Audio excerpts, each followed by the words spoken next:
everybody. If you are wanting to know how to make a basic spaghetti, follow along because Django is going to help me. Okay, so you need this pan right here, the skillet. That one? Django, yes. Grab that skillet. This black one? Yes.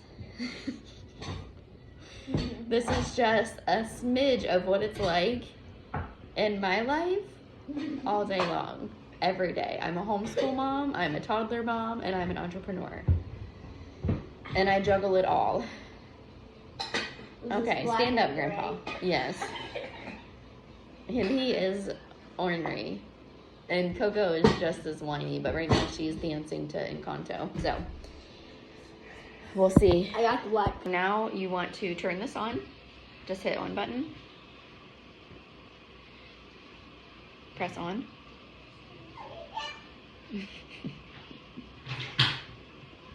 There we go. Now press the up button. Press the up arrow. Now press it down until you get to 6.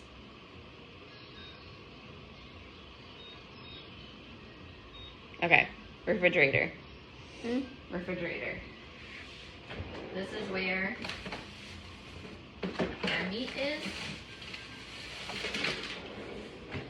Django's favorite pasta are tortellinis. So, and spaghetti. This spaghetti is his favorite. So we have it often. But since we homeschool, this is like the perfect opportunity for us to teach real life skills at home, right? On a regular basis. And Mondays and Fridays, he has a certain therapy that he goes to.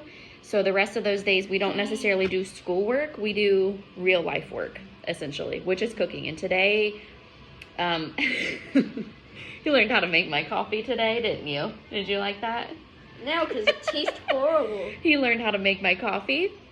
He learned how to, well, he didn't learn. He's already known how to make his own sandwich, but he practiced making his own sandwich, and tonight he's going to learn how to make spaghetti. It's the simplest thing ever, right? We need scissors.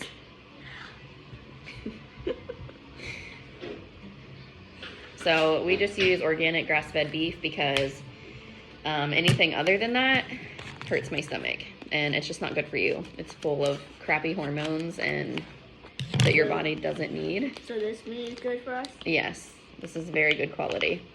So let me put it in here for you. I'm just squeezing it out of the pouch, okay? Great, since it's so good, let's just eat it raw. No, thank you. So open that drawer to the left.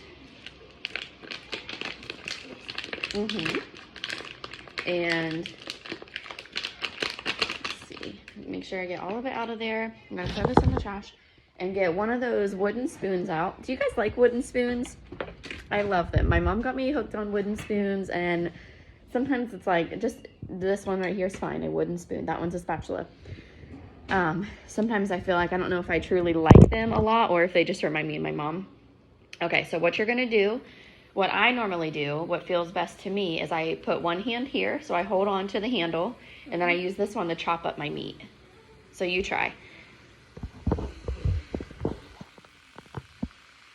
How do you chop up your meat? You want me to show you? I'll give you an example, and then you can finish, okay? Wait, no. You're doing a good job. Do you need the stool to stand on so you feel a little higher? No. Okay. It might make your arms feel better. Probably. Okay, let me get it for you. Here. Watch out.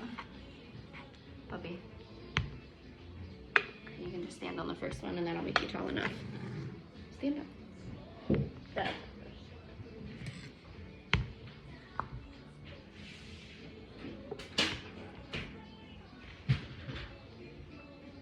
I think it's done. So now we just let it sit and let it cook for a little bit, and then we'll start stirring it around some more. So now what we can do is get our spaghetti sauce out.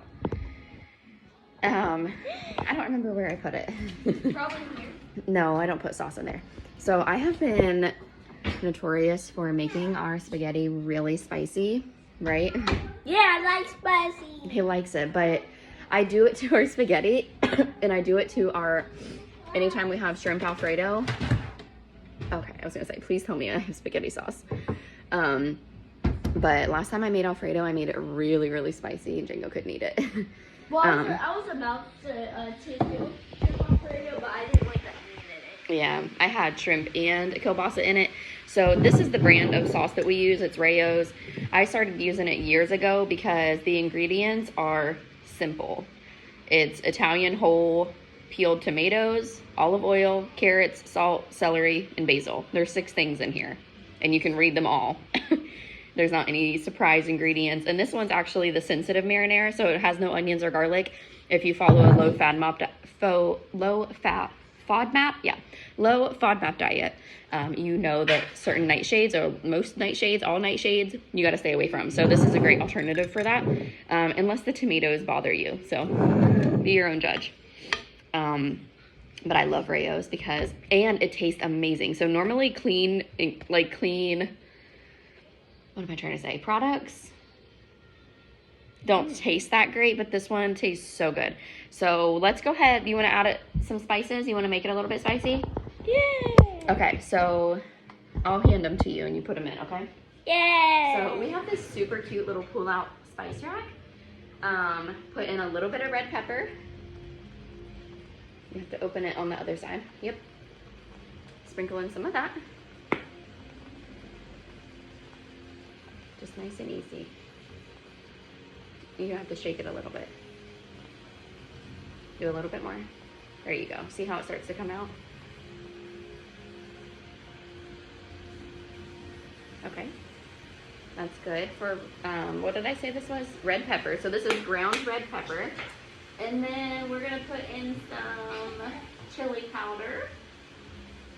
So, chili powder. I think I do that one. Okay.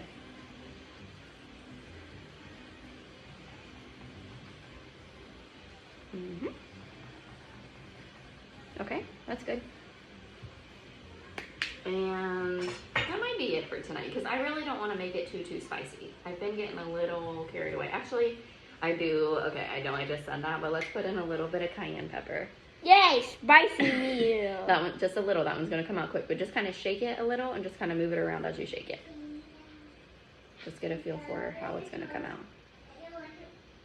So move it around a little bit, yeah, while you're shaking it. And if it's not coming out, just shake it a little bit more. There you go. See? Good job. Okay, that's good. I don't want it to be too, like, where you feel like you have to take a drink of water every time that you take a bite. I'm not going for that. So now that we've left it there for a couple minutes, we want to chop it up some more. So you want to hold it with the handle. Okay. Yeah.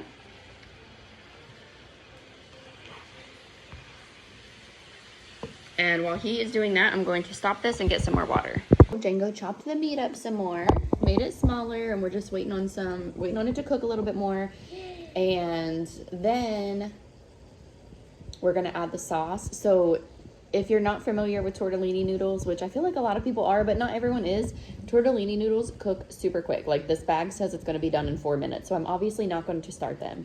And that's why it's really good. There's also cheese inside. Yeah, and this one says that there's 5 cheeses inside. So it's extra cheesy.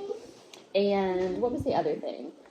Like if you were gonna use regular noodles, you would already be starting them. You'd already be boiling your water, but we're not there yet. And there's Coco. So now we have our pot out, waiting on it to boil for the tortellini. I'm gonna turn down the temp on the meat because the meat looks a lot better so far. And now typically you would drain your meat as well. However, there is literally nothing in here for me to drain. I think it's just the type of meat that I use, the quality of it. But I don't know. But there's nothing to drain, so I'm gonna open this and let Django pour it in. Yeah! Oh my gosh. Daddy, come back over here. I think Mom is dying. Okay. Django, pour that in, please. Nice and easy. You're doing the whole jar. But whole jar? Yes. Pour it in. Okay, I just wanted you to do it easy so it doesn't make a mess. Keep it close to the pan or the skillet. Dump it all in there. You just want to hold it close so you're not splashing. He is going to experiment with this because now, even though the temperature is low, it's starting to bubble. So you can, in order to slow that down or to kind of stop it, you can grab your spoon and just stir it very lightly. Hold on to the handle though, and it'll slow it down. It kind of lets coolness in. Went ahead and put his tortellinis in there, and he's going to set a timer. It said 4 minutes or 5 for a softer bite. So hit the timer button right here. And now you can use this button to go up all the way to 5. And then hit start. Good job. Now my next question for all of you is, when you're making spaghetti, do you put your pasta in the skillet when you're done, or do you serve it separately? Normally I serve mine separately. However, I just kind of felt like putting it in the same one tonight.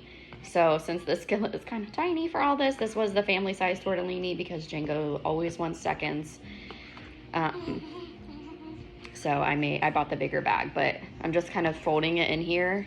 So I want to be careful with this pasta, right? Because it has cheese in it. So I don't want to like be rough with it, and they just get messy, and then it just kind of defeats the whole purpose, right?